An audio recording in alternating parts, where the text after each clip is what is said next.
بسم اللہ الرحمن الرحیم۔ السلام علیکم۔ روزانہ واقعات سننے کے لیے اس چینل کو سبسکرائب کریں۔ مصر کے فوجی قائدین کی باہمی چپ قلش کی وجہ سے جب مصری افواج کو پے در پہ شکست کا سامنا کرنا پڑا تو اسماعیل بن ابراہیم نے علماء کو ازہر شریف میں قبلہ رو ہو کر بخاری شریف کی تلاوت کا حکم دیا۔ علماء نے بخاری شریف کی تلاوت شروع کر دی، لیکن شکست کا سلسلہ ختم نہ ہوا۔ شاہ مصر غصے سے بھرا ہوا ازہر شریف میں گیا۔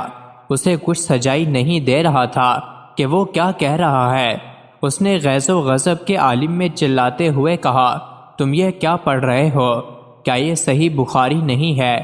کیا تم علماء کی اس زمرے میں شامل نہیں ہو جن کا تذکرہ ہم سلف صالحین سے سنتے رہے ہیں؟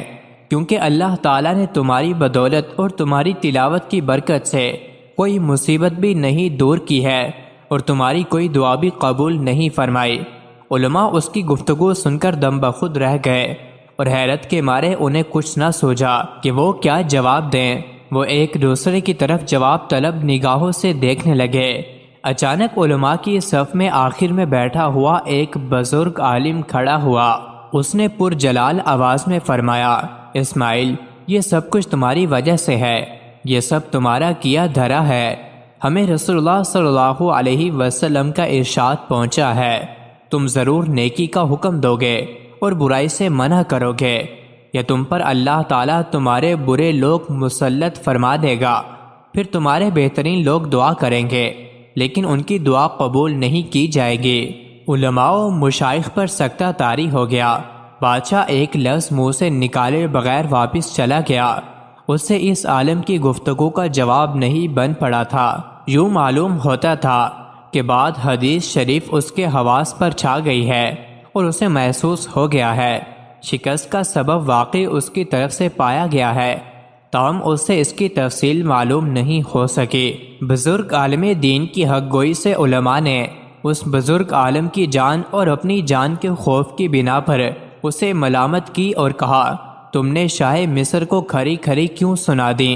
اتنے میں شاہ کا خادم آیا اور پوچھنے لگا، شاہ کو ایسا ایسا جواب کس نے دیا ہے؟ شیخ نے کہا، میں نے دیا ہے۔ شیخ بالکل خوف زدہ اور مرعوب نہ ہوئے۔ وہ بادشاہ کے پاس جانے لگے تو علماء نے انہیں اس طرح رخصت کیا جیسے وہ کبھی واپس نہ آئیں گے۔ شیخ شاہی محل میں داخل ہوئے تو بادشاہ کمرہ ملاقات میں بیٹھا ہوا تھا۔ اس کے سامنے خالی کرسی پڑی تھی۔ شیخ کو اس پر بٹھا دیا گیا۔ شاہ نے اسے کہا، استاذ، تم نے جو بات وہاں کہی تھی وہ دوبارہ کہو۔ شیخ نے پوری بے باکی کے ساتھ اپنی گفتگو دہرا دی اور حدیث کی تفصیلی شرح بیان بھی کر دی۔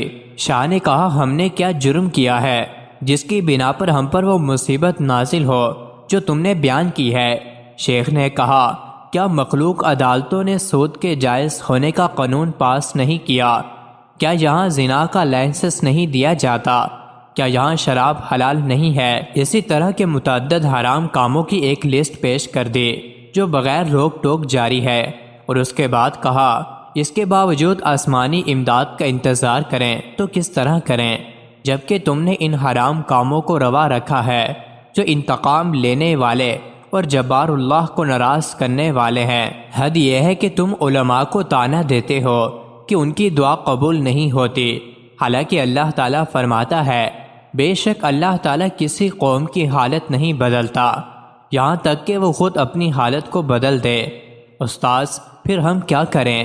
ہم غیر ملکیوں انگریزوں کے ساتھ زندگی گزار رہے ہیں اور یہ ان کی ثقافت ہے۔ شیخ بادشاہ کے اقرار پر خوش ہوئے اور بلند آواز سے کہنے لگے، پھر بخاری شریف کا کیا گناہ ہے اور علماء کا کیا جرم ہے؟ شاہ دیر تک سر جھکائے سوچتا رہا، پھر اس نے سر اٹھایا تو مسکراہٹ اس کے ہونٹوں پر کھل رہی تھی۔ کہنے لگا، آپ نے سچ کہا، آپ نے سچ کہا۔ پھر اس نے حکم دیا کہ شیخ کو ہر ماہ میں 30 مصری پاؤنڈ دیے جائیں۔ شیخ اپنے احباب کے پاس واپس پہنچے تو وہ اتنے خوش ہوئے جیسے شیخ کو نئی زندگی مل گئی ہو۔ مزید ایسے ہی ویڈیوز کے لیے چینل کو ضرور سبسکرائب کریں۔